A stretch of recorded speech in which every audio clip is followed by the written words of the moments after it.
Abram suas Bíblias na primeira carta de João.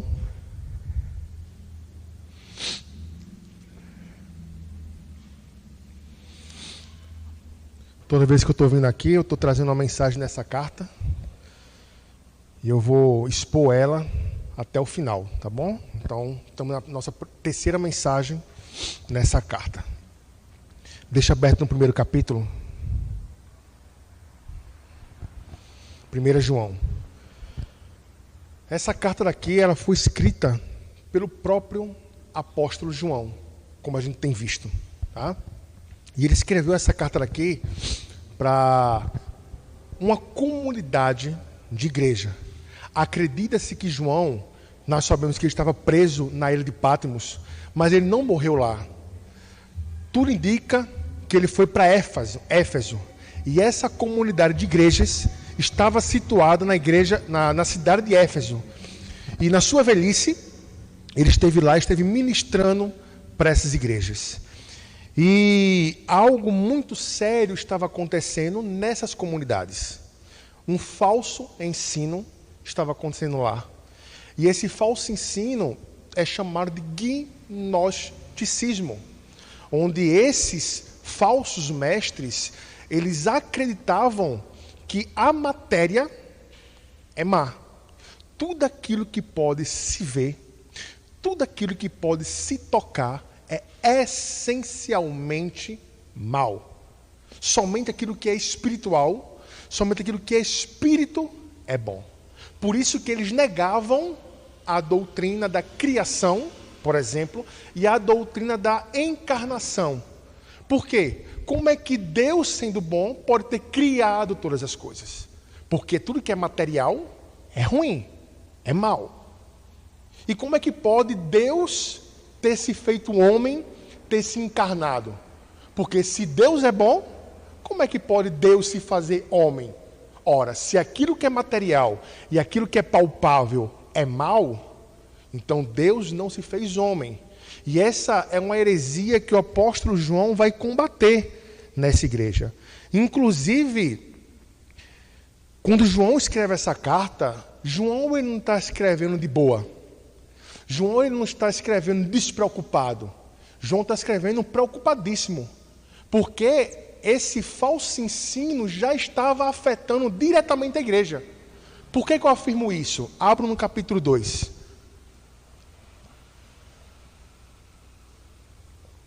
Capítulo 2, versículo 19 ao versículo 20. Olha só. Capítulo 2, versículo 19 ao 20. Eles saíram do nosso meio, mas não eram dos nossos. Porque se tivessem sido dos nossos, teriam que permanecido conosco. Mas eles se foram para que ficasse manifesto que nenhum deles é dos nossos. Mas vocês que ficaram, têm a unção que vem do santo. E todos têm conhecimento. Você percebe aqui que João fala de quê? De pessoas que o quê? Saíram da igreja. Tá? Saíram por conta de quê? Por conta desse falso ensino. Então, pessoas que estavam dentro da comunidade foram afetadas e foram levadas a sair. E João fala que esses eram o quê? Que não eram de quem? Dos nossos. Então, essa é uma falsa doutrina, o gnosticismo, que tinha entrado na igreja e já estava afetando a igreja. Então, quando João escreve essa carta aqui, João ele tem em mente duas coisas. Precisa entender isso daqui. Ele quer combater esse falso ensino, e ele vai fazer isso durante toda a carta, mas ele também quer trazer segurança para aqueles que ficaram na igreja. Por que segurança? Imagina aí na nossa igreja, que tem cerca de 70, 80 membros. Imagine que alguém começa aqui a ensinar algo que é herético, tá? Algo que não é da Escritura Sagrada, e umas 15 pessoas saem da igreja de uma vez só. Talvez o fato dessas pessoas saírem gere o quê? Naqueles que ficaram? Confusão ou dúvida. Então, quando João escreve essa carta, ele também está tendo em mente não apenas combater o falso ensino, mas também fazer com que esses irmãos que continuaram firmados na doutrina bíblica, continuem, porque ainda estava tendo ataque a verdadeira doutrina bíblica, tá? Então, é isso que João tem em mente ao escrever essa carta aqui. Ele quer combater e quer dar ânimo para que esses irmãos que ficaram continuem consolidados na verdade bíblica. Sendo que esses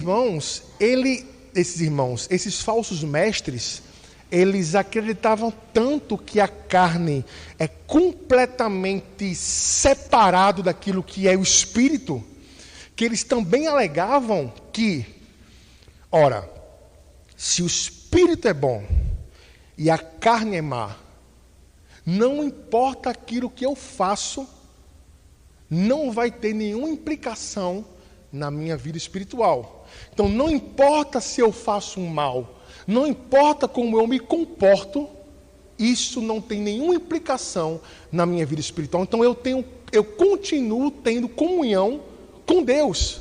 Por isso, olhe na sua Bíblia, capítulo 1, versículo 5 ao 7, que foi nossa última pregação, tá? Capítulo 1, 5 ao 7. Olha só. A mensagem que dele ouvimos e que anunciamos a vocês é esta: Deus é luz, e não há nele treva nenhuma. Se dissermos que mantemos comunhão com ele e andamos nas trevas, mentimos e não praticamos a verdade. Se andarmos na luz como ele está na luz, mantemos comunhão uns com os outros, e o sangue de Jesus, seu Filho, nos purifica de todo pecado. Qual a afirmação que esses faziam? Ora, eu faço o que eu quero e tenho comunhão com Deus. O que é que João fala? Olha, se vocês andam nas trevas, vocês têm comunhão com Deus? Sim ou não? Não. João aqui ele vai falar da incoerência da afirmação que eles faziam com a vida que eles tinham. Não tem como ter comunhão com Deus e andar em quê? Nas trevas. Porque para eles, não importa o que eu faço. Eu posso fazer o que é mal, mas não tem implicação na minha vida. E João vai escrever essa carta para alertar esses irmãos, para combater esse falso ensino e fazer com que eles continuassem consolidados na verdade que eles receberam. Tá bom? Então, nosso texto é do versículo 8 ao capítulo 2, versículo 2. Vamos ler o texto bíblico, a gente orar e começar a exposição do texto. Primeiro capítulo, a partir do versículo 8 até o capítulo 2, versículo 2. Se afirmarmos que estamos sem pecado, enganamos a nós mesmos, e a verdade não está em nós.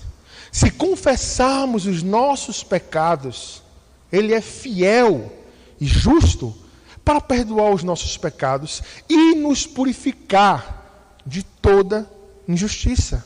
Se afirmarmos que não temos cometido pecado, fazemos de Deus um mentiroso, e a sua palavra não está em nós. Meus filhinhos, escrevo-lhe essas coisas para que vocês não pequem. Se, porém, alguém pecar, temos um intercessor junto ao Pai, Jesus Cristo, o justo. Ele é a propiciação pelos nossos pecados, e não somente pelos nossos, mas também pelos pecados de todo mundo. Vamos orar? Oremos. Nosso Deus, pedimos para que o Senhor possa nos ensinar essa noite verdades tão preciosas, verdades tão impactantes que estão nesse texto daqui, Senhor, que nos lembra quem nós somos diante do Senhor e nos lembra quem é o Senhor nas nossas vidas, Pai. Então abre, Deus, os nossos olhos, abre o nosso coração para que possamos compreender essa mensagem, para que todos possamos sair daqui não apenas esclarecidos intelectualmente, Deus, mas impactados pela verdade do Evangelho. É isso que nós clamamos ao Senhor, em nome de Jesus Cristo. Amém. Então, nosso primeiro texto que a gente vai ler, tá bom? Eu quero que você leia comigo o versículo 8, nós vamos pular o versículo 9 e vamos ler o versículo 10. Versículo 8 e 10, beleza? Vamos lá. Se afirmarmos que estamos sem pecado, enganamo-nos a nós mesmos e a verdade não está em nós. Versículo 10. Se afirmarmos que não temos cometido pecado, fazemos de Deus um mentiroso e a sua palavra não está em nós. A primeira coisa que precisamos perceber nesse texto é esse termo que o apóstolo João ele coloca dizendo aqui, se afirmarmos. Porque esse é um verbo que João não fala somente aqui, mas ele vai falar em outros locais também da carta. Como, por exemplo, a gente leu o versículo 5 ao 7, e nós vimos que ele também falava a mesma coisa. Se afirmarmos que temos comunhão com Deus, mas andamos nas trevas, estamos o quê? Mentindo. Então ele usa esse verbo afirmar, e ele também vai usar aqui, como a gente leu aqui há pouco tempo agora. Tá? Então, se afirmarmos que nós temos comunhão com Ele e andamos em trevas, nós estamos mentindo. E nesse agora nosso texto, ele fala que se nós afirmarmos, no versículo 8, que estamos sem pecado, outra afirmação ele faz, e no versículo 10, se afirmarmos que não temos cometido pecado. Quando João pega essa afirmação deles, era isso que esses falsos irmãos estavam afirmando.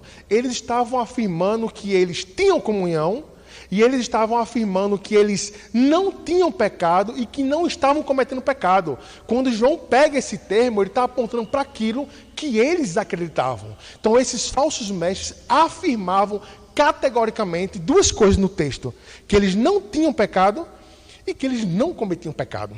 Tá bom? E a gente viu há pouco tempo atrás qual era o falso ensino que João estava combatendo aqui? O falso ensino que acreditava que a matéria era o quê? Má. Então, se a matéria é má, e eles afirmavam que, ora, a matéria é má, então aquilo que eu faço no meu corpo não influenciava no meu espiritual. Então, eles afirmavam categoricamente que eles não tinham o quê? Pecado. Porque eu posso fazer o que eu quero fazer e eu não tenho pecado. E eu posso continuar fazendo e eu não tenho pecado. Por isso que a mudança do versículo 8 para o versículo 10. Ele começa no versículo 8 falando que estamos sem pecado. E no versículo 10, que não temos cometido pecado. Então eles iam contra a verdade de que nós somos o quê? Pecadores. Que nós somos pecadores. Por isso que João afirma sobre eles que eles estão o quê? Na sua Bíblia, olha para a sua Bíblia. Se estamos sem pecado, enganamos a nós mesmos e a verdade não está em nós. E ele vai repetir. João está fazendo aqui uma coisa chamada paralelismo, que ele está repetindo aquilo que ele já afirmou para focar no intuito dele aqui. Olha o versículo 10 de novo. Se afirmarmos que não temos cometido pecado, fazemos de Deus um mentiroso e sua palavra não está em nós. Por que João está afirmando isso daqui? Porque ele fala que a verdade não está em nós e porque nós estamos enganados. Porque isso que eles estavam afirmando era completamente contra a verdade do Evangelho. Enquanto a Bíblia afirma que nós somos o quê? Pecadores. Enquanto a Bíblia afirma que nós somos malditos de Deus. Enquanto a Bíblia afirma que nosso corpo está completamente dominado pelo pecado, esses falsos mestres afirmavam o quê? Que não tinham pecado. E João aqui olha para esses irmãos e ele fala o seguinte: olha, não cai nesse papo furado. Não acredite nisso, porque senão da mesma forma que eles estão enganados, se vocês acreditarem nisso daí, vocês também estarão enganados. E a verdade não estará em vocês. Lembre-se, a mensagem do Evangelho afirma que todos nós o quê? Pecamos. Que todos nós somos pecadores. Que todos nós, por natureza, somos maus. Por isso que lá em Romanos, Paulo vai falar que não há um justo. Não há um que busque a Deus. E João lembra a eles dessa mensagem, dizendo que eles não devem cair nessa conversa fiada. Meus irmãos, o pecado, ele é uma realidade em nossas vidas. Todos nós, quando nós vemos a esse mundo, todos nós já vimos manchado pelo pecado. A maldade do homem já está nele desde a infância. É isso que lá em Gênesis capítulo 8 vai falar. Desde a sua mocidade, nós já nascemos corrompidos pelo pecado. E afirmar que nós não temos pecado, afirmar que nós não cometemos pecado, é fazer do sacrifício de Jesus inútil. Porque, ora, se Jesus veio a esse mundo para salvar os pecadores, e nós não somos pecadores, nós precisamos de um Salvador? Não. Então essa simples afirmação que eles faziam, simples não, né? Essa afirmação mentirosa que eles faziam, negava inclusive o sacrifício de Cristo. Porque para que sermos salvos se nós não temos pecado? Então nós pecamos. O homem pecou e o homem carece da glória de Deus. Pecamos contra um Deus santo, com leis santas, e essa lei aponta para a natureza e para a vontade desse Deus santo. Essa é a verdade do Evangelho. Então João pega aqui 2 fatores negativos desses falsos mestres, dizendo que eles afirmavam não ter pecado, que eles afirmavam não cometer pecado, e agora João vai pegar o aspecto positivo. Qual é a atitude correta que nós devemos ter em relação ao pecado? E aí vai ser o versículo 9, olhe para ele. Versículo 9. Se confessarmos os nossos pecados, Ele é fiel e justo para perdoar os nossos pecados e nos purificar de toda injustiça. Então, perceba, a mesma coisa João coloca aqui, mas colocando aqui o contrário. Enquanto eles afirmavam que ele não tinha pecado, João aqui coloca se nós confessarmos o nosso pecado. E confessar o nosso pecado, ele significa concordar. Significa que nós concordamos com que a verdade do Evangelho afirma que nós temos pecado e chegamos diante de Deus falando: olha, eu concordo, Senhor, eu errei, eu feri a tua lei, eu fiz o que é mal perante os teus olhos, tá? Então, se nós confessarmos o pecado, ele é o quê? Segundo o texto bíblico, fiel e justo para nos perdoar. João aqui está mostrando, a intenção de João aqui é mostrar novamente a incoerência desses falsos mestres, tá? Dizendo que, olha, o caminho errado é não admitir que tem pecado. O caminho correto é o quê? É confessar os seus pecados. É admitir que nós somos uns pecadores. É admitir que nós ofendemos um Deus santo. E aí sim, essa atitude que é coerente com aqueles que andam na luz. Porque o foco de João aqui continua sendo na questão de ter comunhão com Deus que é santo. Olhe para a sua Bíblia. Versículo 3, olha só. Nós lhes proclamamos o que nós vimos e ouvimos, para que vocês também tenham comunhão conosco. Nossa comunhão é com quem? Com o Pai e com seu Filho. E escrevemos essas coisas para que nossa alegria seja completa. Então João começa afirmando que ele viu que o Verbo ele se fez carne. João ele afirma que ele tem comunhão com o Pai. E ele proclama e escreve essas coisas para que outras pessoas tenham comunhão. Tá? Sendo que para ter comunhão com esse Deus que é santo, nós precisamos confessar os nossos pecados. João aqui, ele não está apontando para o fato de que para ter comunhão com Deus que é santo e justo, é preciso ser santo e justo. Não. Mas para ter comunhão com Deus que é santo e justo, nós precisamos ter o nosso coração aos seus pés, para que Ele possa perdoar os nossos pecados e para que possamos ser santificados dia após dia. Tá?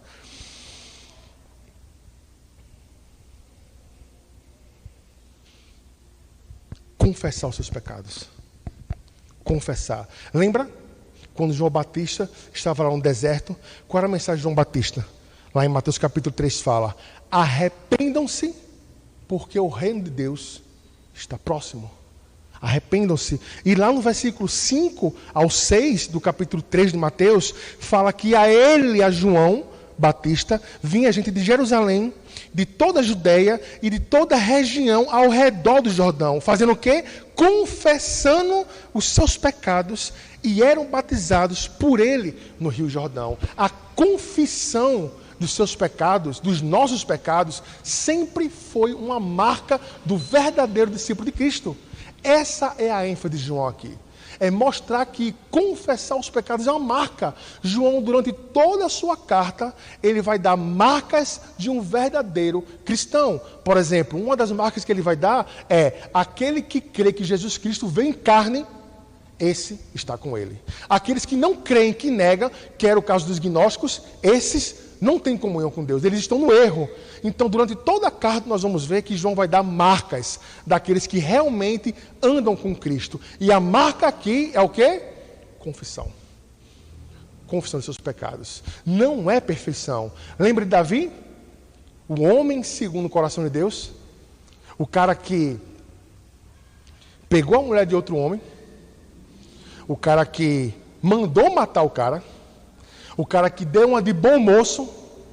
Não, eu vou assumir. Vem cá, Batseba. Eu vou ficar com você. Para sair como bonzão diante do reino.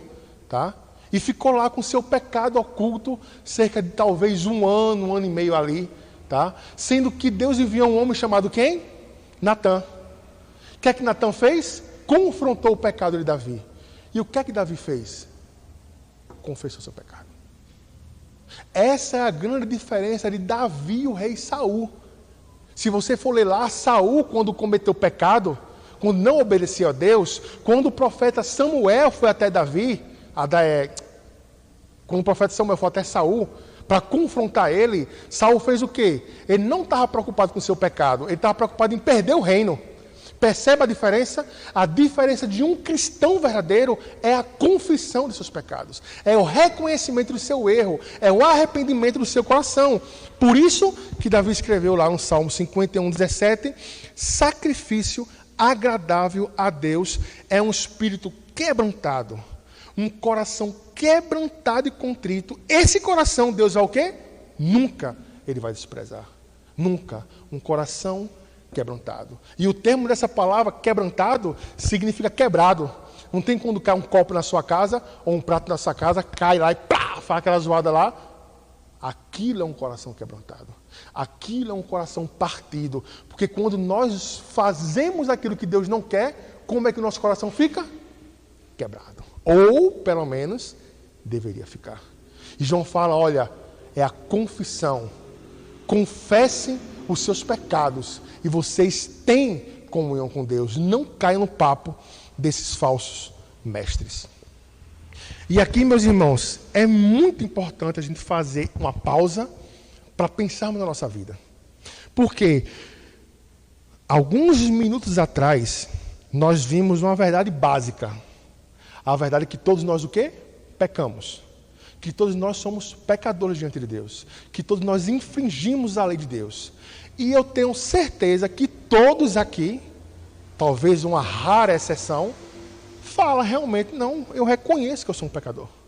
Não, é verdade, eu sou um pecador. Sendo que somente saber que é um pecador é o suficiente? Não. Se você chegar para Satanás e falar para Satanás, Satanás, você peca, você desobedece a Deus, ele vai fazer o quê? Ele vai negar? Vai falar, não, e eu faço com todo orgulho, e eu faria de novo. Então, apenas saber que é um pecador não resolve o seu problema. Se você é alguém que sabe que é um pecador, se eu sou alguém que sei que sou um pecador, mas não abandono o meu pecado, nós vamos abraçados com os nossos pecados para o inferno. Porque a grande diferença dos filhos de Deus é o quê? Confessar os pecados. Reconhecer os seus pecados. Entregar-se a Cristo. De nada vale para um pecador saber que é pecador sem confessar seus pecados. De nada vale.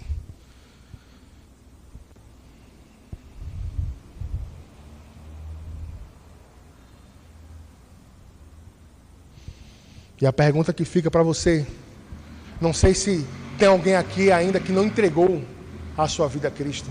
Não sei se tem alguém aqui ainda que não rendeu-se aos pés do Salvador. Para você, não é necessário apenas saber que você é um pecador. Para você falta render-se aos pés de Jesus, em humildade, com o coração quebrantado, e falar: Senhor Jesus, eu não consigo. Porque vale salientar que abandonar os nossos pecados, por mais que seja uma atitude nossa que nós temos, sabemos que não é uma atitude apenas nossa. Quem é que gera o arrependimento no nosso coração? Quem é que nos ajuda a abandonar os nossos pecados? Eu me lembro, antes de eu me converter, acho que faltando mais ou menos uns 6 meses, eu sendo confrontado pela luz do Evangelho, eu me lembro que eu vivi uma vida bem imoral, tá?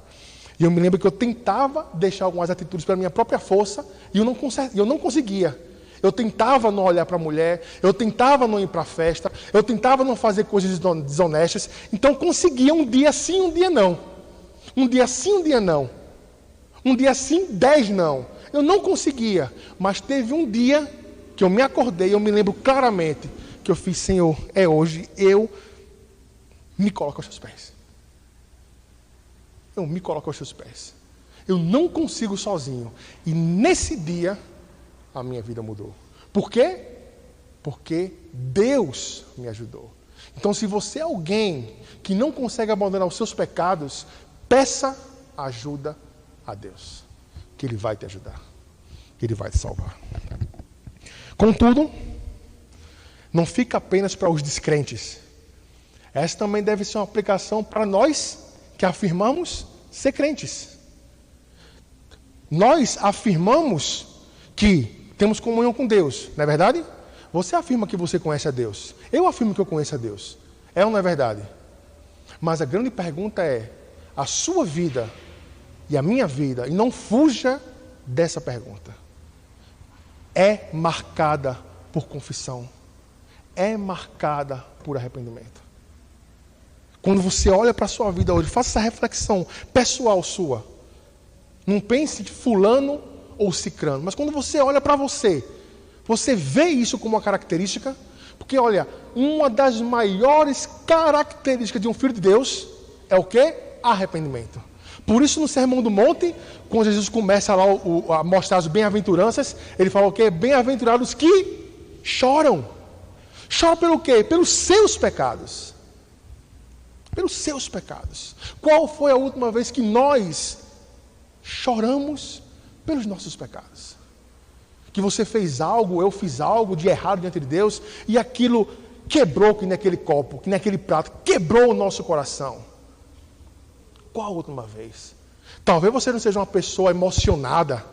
Nem todo mundo tem fortes sentimentos. Beleza? Mas qual foi a última vez que você pensou seriamente sobre o seu pecado? Qual foi a última vez que você parou e refletiu: meu Deus, a minha vida ela não está correta diante do Senhor, eu preciso mudar? Confissão, arrependimento dos nossos pecados é uma marca dos filhos de Deus.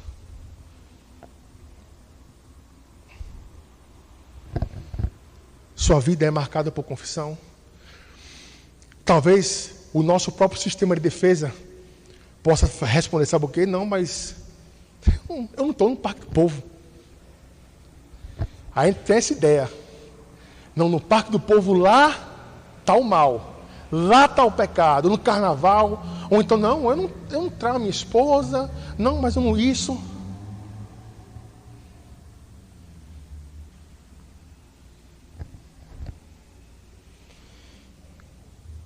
Saiba que muitas vezes nós estamos dentro da igreja. Isso já aconteceu comigo. Vivendo uma vida não imoral aos olhos das pessoas. Mas nós estamos longe de Deus, dentro da igreja. Dentro da igreja, mas longe da comunhão com Cristo. Então, confissão é a marca daqueles que andam com Deus. E esses que confessam seus pecados, continuando no texto, serão o quê? Perdoados. Sendo que eu quero que você observe, e essa parte é mais bonita ainda, olha só, Versículo 9. Se confessarmos os nossos pecados, Ele é fiel e justo para perdoar e nos purificar de toda injustiça. Olha só, o texto coloca aqui duas características de Jesus: fiel e justo. E eu acho que todos aqui, ou quase todos, ao olhar para a expressão fiel, já imagina o que João está querendo falar. Não, é porque Ele é fiel à sua aliança que Ele fez conosco. Correto? De fato, Deus fez uma aliança conosco de amar o seu povo incondicionalmente e eternamente. E por conta dessa aliança, e Ele é fiel a essa aliança, Ele nos perdoará todas as vezes que nós confessarmos os nossos pecados. Mas, quando você vai estudar esse texto daqui, você se pergunta, mas por que justo? Por que falar que é fiel e justo? Porque quando a gente entende o termo de justiça, o que é justiça? É resposta a um erro. A justiça de Deus sempre está relacionada à punição de pecados. Mas para o que João quer apontar aqui? João quer apontar aqui para o fato de como pode um Deus santo perdoar pecadores? Como pode? Quero que você imagine. Imagine, você liga a televisão e você vê um caso de um homem que entrou na casa de alguém e ele matou as filhas, matou a esposa, estrupou as pequenininhas, matou a esposa e quando o marido chegou em casa, ele conseguiu imobilizar o marido e levar ele para o tribunal. E lá diante do tribunal, o que é que você imagina que o juiz vai fazer com esse homem? Você espera punição, o máximo possível. Mas imagine se esse juiz se levanta e ele fala: olha, como eu sou um juiz bom, como eu sou um juiz misericordioso, ele pega o martelo dele e bate. Você é inocente. Qual será a reação de todos que estão naquele tribunal? Revolta. Isso vai dar no Jornal Nacional. Vai estar rolando Instagram e YouTube. Que juiz o quê? Injusto. Contudo, Deus perdoa pecadores. Mas Ele cumpriu sua justiça em quem? Jesus. Seu Filho unigênito. Em Cristo que Ele cumpre. Por isso que Ele fala que Ele é fiel e justo. Porque Ele é fiel à aliança, mas a justiça dEle, Ele cumpriu no Seu Filho. Todo o pecado dos pecadores foi derramado em quem? Cristo. Por isso lá no jardim, na sua oração, Ele suando sangue. Ele falou o quê? Pai, passa de mim esse cálice. Pai, passa de mim esse cálice. Pai, passa de mim esse cálice. Por quê? Porque naquele cálice estava o quê? Toda ira do Deus Santo. Toda ira do Deus Santo. E como um teólogo já falou, Jesus quando tomou aquele cálice, ele virou, nenhuma gota da ira de Deus caiu. Ele bebeu toda ira de Deus. Amém? Fiel e justo. Por isso, olhe para a sua Bíblia. Capítulo 2, versículo 1. Capítulo 2, versículo 2. Ele é a propiciação pelos nossos pecados. E não somente pelos nossos, mas também pelos pecados de todo mundo. Por isso que ele fala de propiciação aqui. E o que é que significa propiciação? Significa aplacar a ira divina. Ou frear a ira divina. É mais ou menos como se Deus estivesse com seu arco todo puxado, com sua flecha, a flecha da sua ira, e ele apontasse para os pecadores. E quando ele lança aquela flecha, quem vai para frente? Jesus Cristo. Isso é propiciação. Ele suportou sobre si toda ira divina. Por isso, nós podemos confessar os nossos pecados. E por isso, nós podemos ser o quê? Perdoados. Perdoados de nossos pecados. E com isso, Olha agora o versículo 1 do capítulo 2. Meus filhinhos, escrevo essas coisas para que vocês não pequem. Porém, se alguém pecar, temos o quê? Um advogado junto ao Pai, Jesus Cristo, o justo. Justamente porque ele se colocou no nosso lugar, porque ele cumpriu toda a justiça divina, porque ele segurou toda a ira do Pai naquele dia, é que ele pode ser o nosso advogado, é que ele pode ser o nosso intercessor, que advogado e intercessor tem o mesmo sentido, é estar do lado de alguém, em favor de alguém. E agora, aqueles que são filhos de Deus, olham para Jesus, não mais como um juiz, olham para Jesus como o quê? Como advogado, como um amigo, como nosso irmão. Olha aqui, no dia do juízo, quando você lá vê Jesus lá julgando o mundo, na sua majestade, como um juiz, ele ali não será o seu juiz, ele ali é o seu advogado, porque ele cumpriu toda a justiça divina, toda. Por isso que a cruz do Calvário, ao mesmo tempo que ela é a maior expressão, presta atenção, a maior expressão do amor e misericórdia de Deus. Por que a maior expressão do amor e da misericórdia de Deus? Porque Deus amou o mundo enviando o seu Filho para morrer no nosso lugar. Então é na cruz que nós somos salvos. Mas não apenas isso.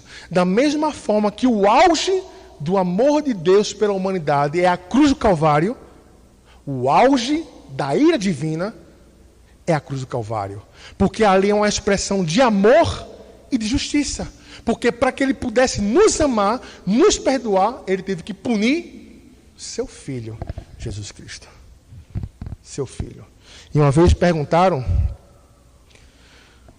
hoje estava pregando e falando sobre essa questão da substituição de Cristo, e se levantou um jovem lá crítico e falou, como é que pode? Me explica, na frente de todo mundo lá. Como é que pode? Como é que pode um só homem, numa cruz, pagar pelo pecado de toda a humanidade? Como é que pode isso acontecer? Me explique isso.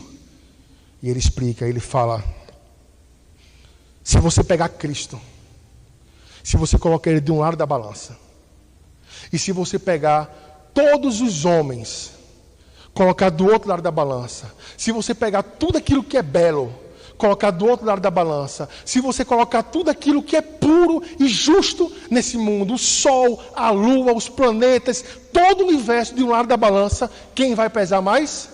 Jesus Cristo. Porque ele vale mais do que todos os pecadores. Mais do que todos os pecadores. Por isso, abram sua Bíblia.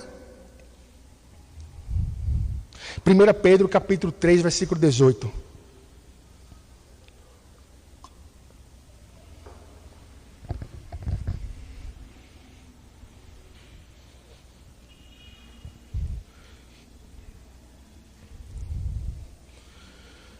Primeira Pedro 3, 18. Diz assim, pois também Cristo sofreu pelos nossos pecados uma vez por todas. O quê? O justo pelos injustos, para conduzir-nos a Deus. Ele foi morto no corpo, mas vivificado no espírito. O justo pelos injustos. O justo pelos injustos. Por isso que João vai falar a mesma coisa. Olha na sua Bíblia, lá no finalzinho do versículo 1 também, do capítulo 2. Capítulo 2, versículo 1. Jesus Cristo o quê? Jesus o quê? O justo. Porque João, é João mesmo, já ia falar Paulo já, estava acostumado a pregar sobre Paulo. Quando João aqui aponta para a satisfação da ira de Deus em Jesus, ele também aponta que ele era o único que poderia fazer isso daí. Somente Jesus pode pagar pelos pecados da humanidade. Somente. Mais ninguém. Por isso que ele tinha que ser Deus, homem.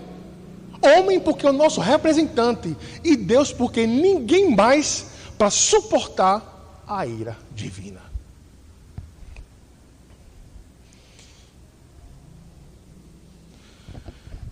E a pergunta, meus irmãos, que precisamos agora fazer e refletir sobre isso. Eu quero que você pense, assim como eu pensei. Diante de tudo isso, o que mais nós precisamos? Responda para si mesmo. De que mais eu e você precisamos?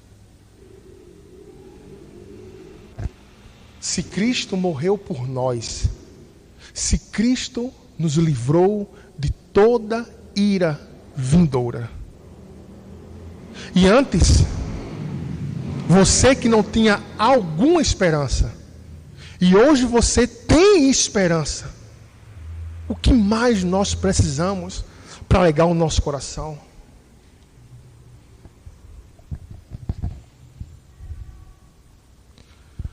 Por que tão pouco contentamento? Por que tão pouca felicidade em nossas vidas?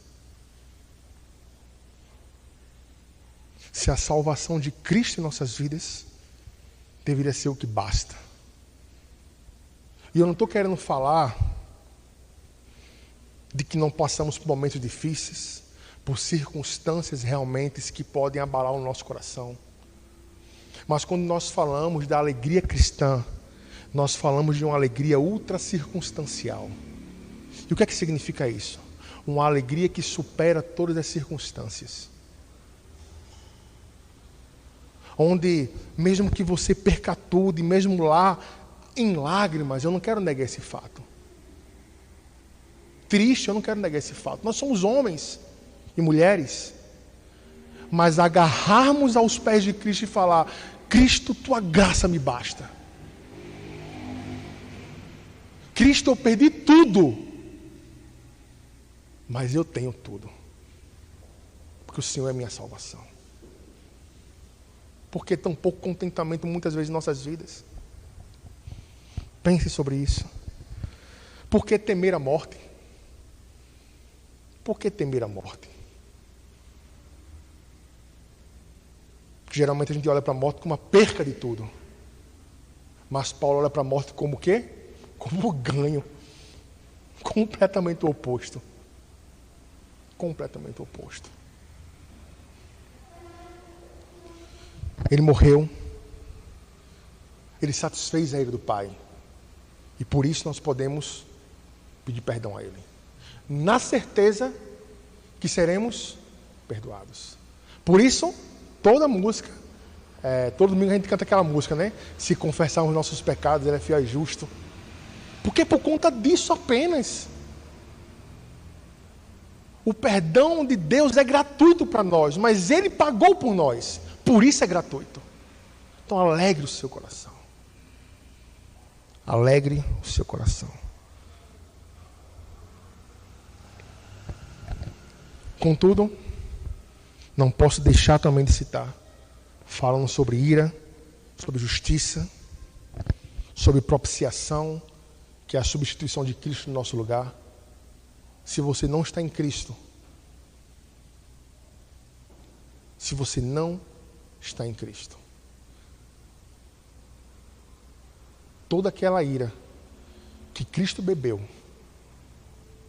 foi pelos eleitos, foi pelo seu povo. Mas se você não está nele, toda a ira cairá sobre você. Sobre você. Então renda-se a Cristo. Renda-se a Cristo. Eu não queria deixar que vocês não percebessem também outra coisa, para a gente encerrar. Olha como ele começa o capítulo 2. Olha para a sua Bíblia, versículo 1.